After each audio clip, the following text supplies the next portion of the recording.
Hello, BookTube.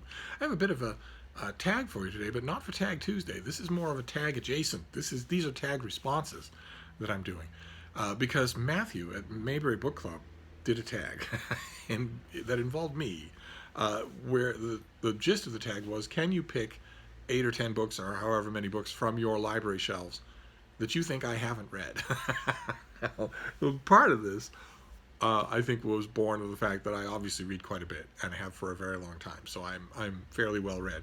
And another part of it comes from a bit of a joke that my friend Deb and I and a bunch of other people have been honing for decades, which is that it bothers me when people ask me, "Have you ever read?" and then follow up with "Far from the Madding Crowd," or something like that. Which of course I have read. Of course I have read. I hardly ever sleep. All I do is read, and I read at a phenomenal pace. So, of course I have. That's mainly what that response was aimed at. It was not meant for me to imply that I've read everything. Of course I haven't read everything. The gist of the tag is, can you find books on your shelf without being unfair, without picking, old, outdated language books or, computer programming books or anything like that. If you pick something that has a chance that I have read it, how many can you find that I haven't read in your collection? And to my great delight, it caught on. This tag has caught on. I am now way behind. If I'm doing a video response to every one of these tags, I have 5 or 6 of these things to do. But today, I'm doing a response video to Hannah's books. She did a version of this tag, and I want to go through the books that she picked, and we'll just see how the chips fall. The first one is a slim book of French poetry called Mots Durs, that I guess she read when she was a child, or had read to her by her teacher when she was learning French. And I, of course, haven't read it. I've never even heard of it. Then the second one was delightful. Unconditional Parenting by Alfie Kohn. I have read this, and I loved it. It is, to put it mildly, not Boston Irish Catholic child rearing.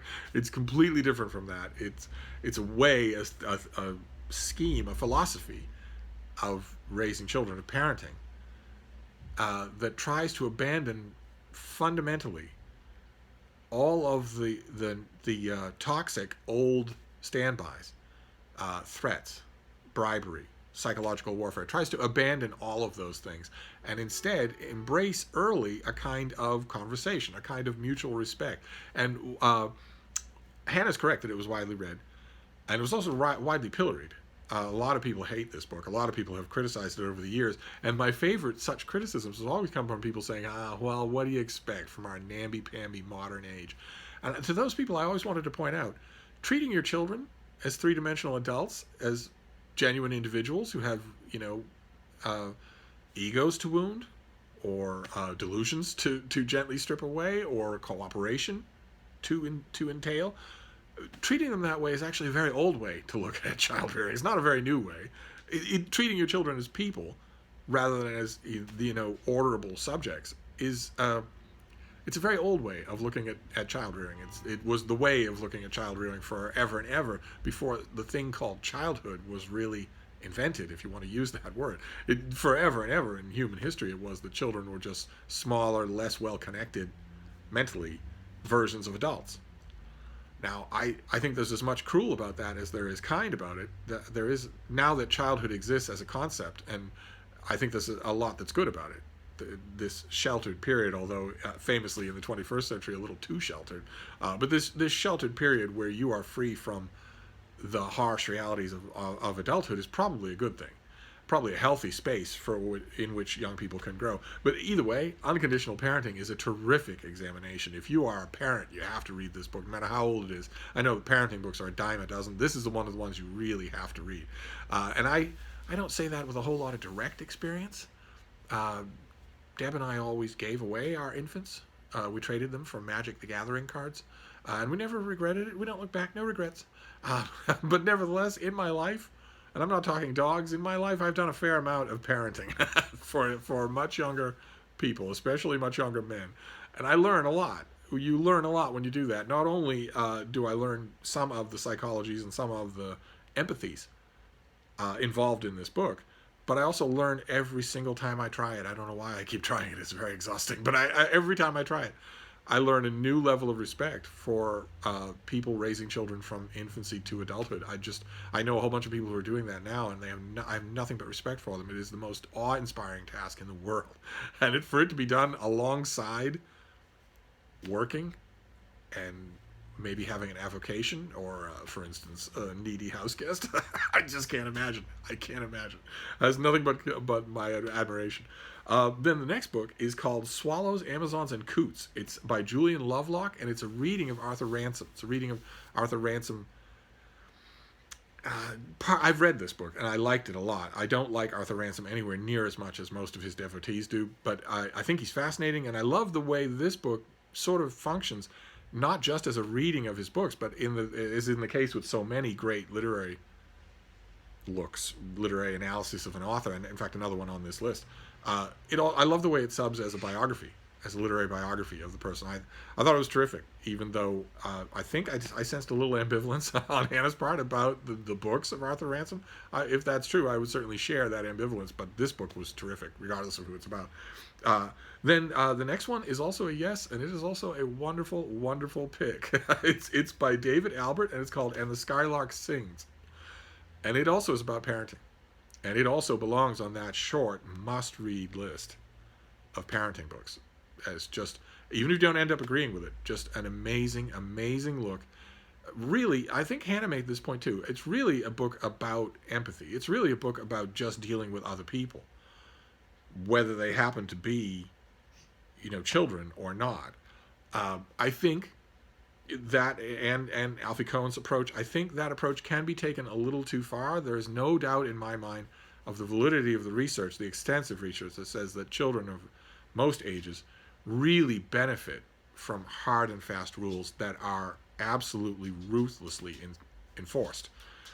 You have to keep in mind, children aren't just young, they aren't just little adults. They aren't finished forming yet. They're forming in front of you. And those rules, the rigidity of those rules and the certainty of punishment is a part of that, of the formation of those hard and fast parts of your adulthood, and an important part that I worry about. In 21st century, children are growing up without that. They're growing up with a weird dystopian version of Alfie Kohn's book, where they are told that nothing they could ever do or think or say is wrong, and that anyone who says that it is not only wrong, but mommy and daddy will sue them. That is taking these ideas into a weird dystopian exaggeration. What's the point of these two books, these two parenting books, is that you go a lot further with empathy and discussion than you do with threats and discipline. And I have found that to be true in my own case. I know that a lot of you are going to say, well, what do you know, because you don't parent, but I have operated in loco parentis many, many, many times for many, many humans.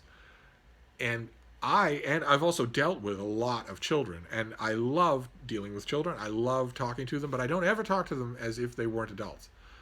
I can limit my vocabulary without sugaring my voice. I can get rid of, advanced, complex adult concepts that they just wouldn't know anything about without talking to them like this.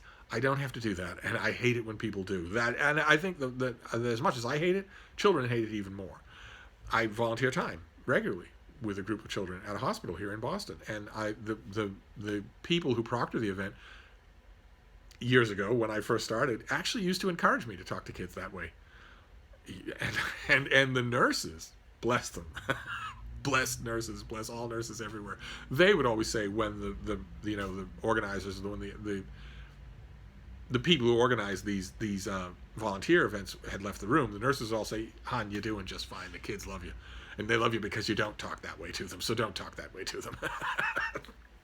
And I thought that was fantastic. Although every once in a while I would take my life in my hands and say to one of those nurses, "Well, if that's true, then why do you talk to me like I'm a child?" Nurses run hospitals. They are the most important people in the whole world. If you're sick, your whole life is going to depend on nurses, not doctors, not specialists. But you don't want to cross them. You just don't want to cross them. There's a little piece of advice from me to you. But anyway, so I have read And the Skylark Sings, and I thought it was fantastic. So this is great. And this is one of the things I love about this tag going viral, is that people are flushing out lesser discussed books from their libraries. And that is great because it's further extending the ambit of BookTube. All of a sudden, these things are getting heard, getting talked about. These weird, less read, less publicized books. I love it. If I'm the stalking horse for such a thing, fine, I'll take it. Then the next one is a no. It's The Yarn Harlot by Stephanie Pearl-McPhee. And it's not an unfair no. Hannah points out that she doesn't think she's being unfair because this is a mainstream published book about yarn, about knitting, that was meant for a kind of general audience. It wasn't meant to be a specialty book. And the reason I know that's true is because of a yes that comes so close to this book. This book is a no. I haven't read it. But the reason why I would gladly read it is because of a very similar book that I did read that I loved, which was Alana Oken's book, The Curse of the Boyfriend Sweater. Absolutely fantastic. And it was all about the knitting world, knitting culture, knitting mind frames. Never knitted in my life. I don't have any sense of touch. Couldn't knit if I tried. So, nevertheless, I absolutely loved the book. I was under its spell the whole time. And I'm sure that I would feel, from Hannah's description, I'm sure I would feel the same way about The Yarn Harlot. So although it's a no, it's a very friendly no. Then the next one, not really sure what Hannah was thinking here. Maybe she hasn't watched my 5,000 videos or whatnot. The next one is by Judith Cates and Gail Twersky Reimer, and it's called Reading Ruth, and it's about it's biblical exegesis and essay on the book of Ruth. And I'm not really sure why. It's kind of crazy to think that I wouldn't have read this. I have read it. I think Hannah said in her video that I probably didn't agree with all of it. I certainly didn't. There were a whole lot of readings I didn't like, but the Bible and I go way back. I read a ton about it, even to this day, a ton about it. I have read this book. I'm not sure that I could recommend it, even as a commentary on Ruth. I'm not sure that I could recommend it, but I have read it. It is a yes. And the next one is a yes as well. Intimacy and Power in the Old South, Ritual in the Lives of the Planters.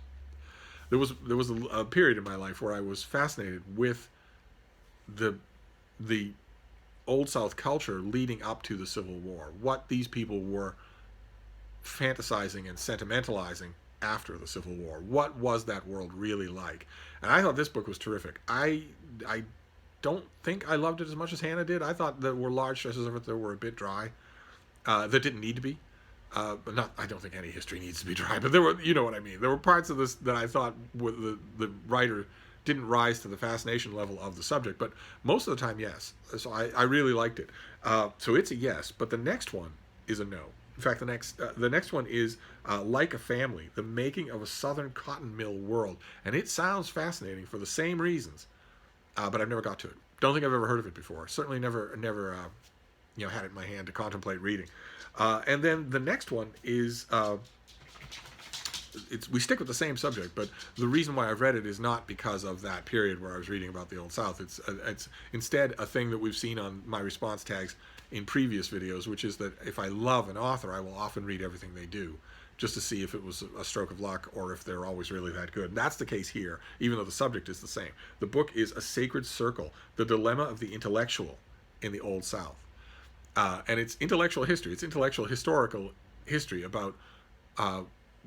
what happens if you have, I don't know, a William and Mary education, a Harvard education, a European education, but you are a son of the Old South. You're a son of an extremely wealthy plantation owner, for instance. In other words, you don't have local prejudices anymore. You've been exposed to many different worldviews, and you know how the rest of the world looks at your world. What happens if you're an intellectual in the Old South? In other words, what are you like if you're an intellectual in the Old South? A fascinating subject, but not the reason that I read this book. I read it for the author. The author is Drew Faust. And when I read her great book, it's slipping my mind right now. She's written 5 or 6 terrific books. One of them was a mega hit. Hannah mentions it. It's slipping my mind right now. I didn't jot it down, but I loved it. I can't remember its title, but I loved it. I think it made one of my year-end lists for best books of the year. And it's Drew Faust is the reason that I read this book. I went and found every book of hers that I could to read, and I pretty much loved them all. It wasn't a fluke. The famous book that I can't remember was not a fluke. And then we get to the last book, which unfortunately is a no. And the reason it's unfortunate is not because, gee, I thought you'd read everything. I'm telling you, I have not read everything. The reason it's a no is because it was written by Hannah herself. I haven't read it. It sounds, in my own defense, like it was a fairly small academic press print run, so I might not have seen it. But it's called Unspeakable, the story of Junius Wilson. And Hannah wrote it with Susan Burch, and the subject sounds fascinating about a black man who was just caught in the teeth of the American criminal justice system and chewed to pieces. And it sounds like it would have been a difficult and harrowing book to research and to write. I would certainly have read it if I had encountered it, but I have not encountered it. Sorry. And that wraps up the tag response here. And in case you haven't been keeping count at home, that means that out of the books that are listed here, I have not read 4. So somewhere on the other side of somewhere miles and miles away from Hannah, Samuel Durham is dancing around in a silk bathrobe and silk boxer shorts. Not because he was the winner, he just does that anyway. But nevertheless, he was the previous winner of the highest number of books that Steve has not read, and he has been dethroned. He has now been dethroned. Now Hannah is the champion of all time at 4 books. We have reached a high number of 4 books here that I have not read. So we have a new champion, and the old champion is toppled from his pedestal. But what will tomorrow bring? I let yesterday go. Yesterday was awful here. It was horizontal, freezing cold sleet hitting the window in buckets. It was a dark day. It was cold, and because it was that kind of wet cold that gets in you no matter what you do, no matter how high you have the heat in the place, I just didn't feel like doing anything. I didn't feel like I was swathed in blankets with Frida right next to me, and I felt like reading and writing all day, so I didn't make videos. And I have learned the price that I pay, which is that there's going to be another response video that needs to be made. I'm now 5 or 6 behind, but I will keep at it until I catch up. And sooner or later, this thing has to lose steam, and that will give me a little leeway. But that is the Hannah's Books edition. I will list this. I will annotate this down below, and I will come back tomorrow with another response video. Thank you, BookTube.